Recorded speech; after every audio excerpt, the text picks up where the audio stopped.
Vice, mawawala muna sa Showtime dahil dito. Usap-usapan ngayon ang pagkawala ng komedyante si Vice Ganda sa kanyang regular noontime show na Showtime. Matapos sa kanyang kontrobersyal na biro laban sa dating Pangulong Rodrigo Duterte.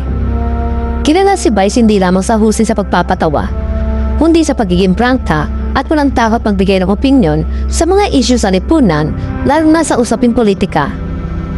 Kaya't hindi nakapagtataka na muling umani siya ng atensyon at matindi pa mabatikos matapos ang insidente sa kanilang Super Divas na concert kasama si Regine Velasquez nitong August 8. Sa isang segment ng kanilang concert, kumanta si Regine ang The Hold My Hand ni Jess Glynn, na trending song sa TikTok kasunod ang Jet 2 holiday advertisement na kalaunan ay naging viral meme. Hindi nga inaasahan na marami ang ginawa ni Vice kung saan masaya naglakad sa entablado kasama ang mga backup dancers, hawak ang isang tarpaulin na may nakasulat ang Jet Ski Holiday. Nanguminto sa pagkanta si Regine at dito na ginaya ni Vice ang sikat na Jet 2 holiday meme. Ngunit sa kanyang bersyon, pinalitan niya ito ng Jet Ski Promise ni Duterte noong 2016 kaugnay sa West Philippine Sea.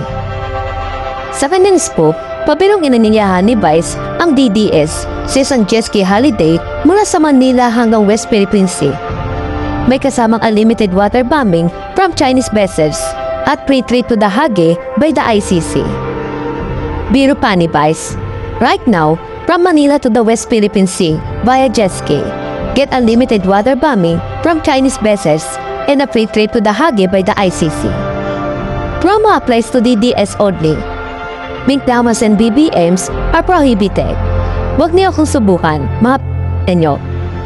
Dahil dito, inulan nga na matindi pamabatiko si Vice mula sa mga taga-suporta ng dating Pangulo.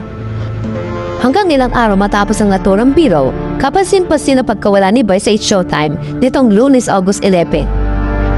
Dahil para lalo pang lumakas ang spekulasyon, pinatawan siya ng pasamantalang suspension.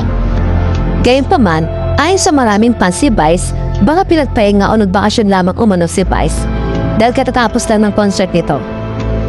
Ngunit ayon naman sa ilang netizen, baka hindi mo na pinapasok si Vice hanggat sariwa pa ang issue dahil sa kanyang biro kay Duterte. Maaari raw kasi maapektuhan ng views ang Showtime o di naman kaya dumugin ito ng mga galit na galit na DDS. Lalapat na nawagan ng mga ito na i-boycott ang mga programa at kumpanyang ini-endorso ni Vice gaya ng sa sikat na fast food chain.